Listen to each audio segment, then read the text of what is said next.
മതേതരത്വം രാജ്യത്തിന്റെ അടിസ്ഥാന ശിലയെന്ന് എം.എൻ. കാരശ്ശേരി.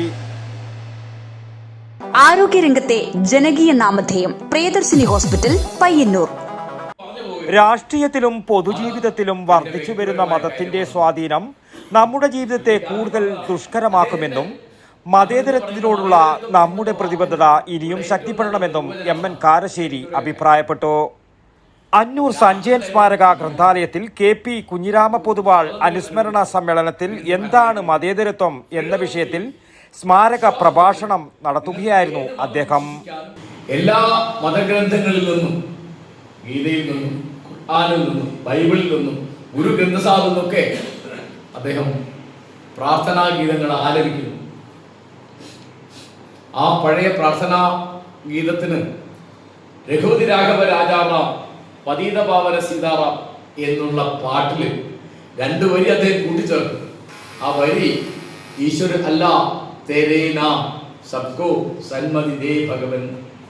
ഈശ്വരൻ എന്നതും അള്ളാഹു എന്നതും നിന്റെ പേര് തന്നെ അല്ലയോ ഭഗവാൻ, അവിടുന്ന് എല്ലാവർക്കും സൽബുദ്ധി പ്രദാനം ചെയ്യണമേ. ഗാന്ധിക്ക് വേറൊന്നിന്റെ ആവശ്യം.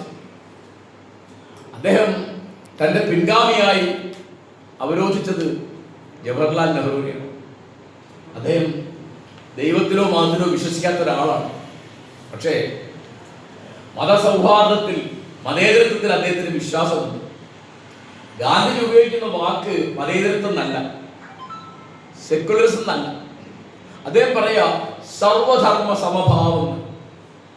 മതത്തിന്റെ സ്വാധീനം ജാതിയുടെ വ്യാപനത്തിനും സ്ത്രീ പുരുഷ സമത്വം നിഷേധിക്കുന്നതിനും കാരണമാവും. കേരളത്തിൽ സ്ത്രീകൾ ഉന്നത പദവിയിൽ എത്താത്തത് മതത്തിന്റെ സ്വാധീനം കാരണമാണ്. വോട്ടിനായി ജനാധിപത്യ കക്ഷികൾ നവോത്ഥാന മൂല്യങ്ങളെ ബലി കൊടുക്കുകയാണെന്നും അദ്ദേഹം പറഞ്ഞു. ഗ്രന്ഥാലയം പ്രസിഡന്റ് കെ. രാമചന്ദ്രൻ ചടങ്ങിൽ അധ്യക്ഷനായി. Doctor K P. മാലതി കെ.പി. അനുസ്മരണ പ്രഭാഷണം നടത്തി. യു. രാജേഷ് സ്വാഗതവും സി.കെ. ഹരീന്ദ്രൻ നന്ദിയും പറഞ്ഞു. വടക്കൻ വാർത്തകൾ, ന്യൂസ് ബ്യൂറോ, പയ്യന്നൂർ.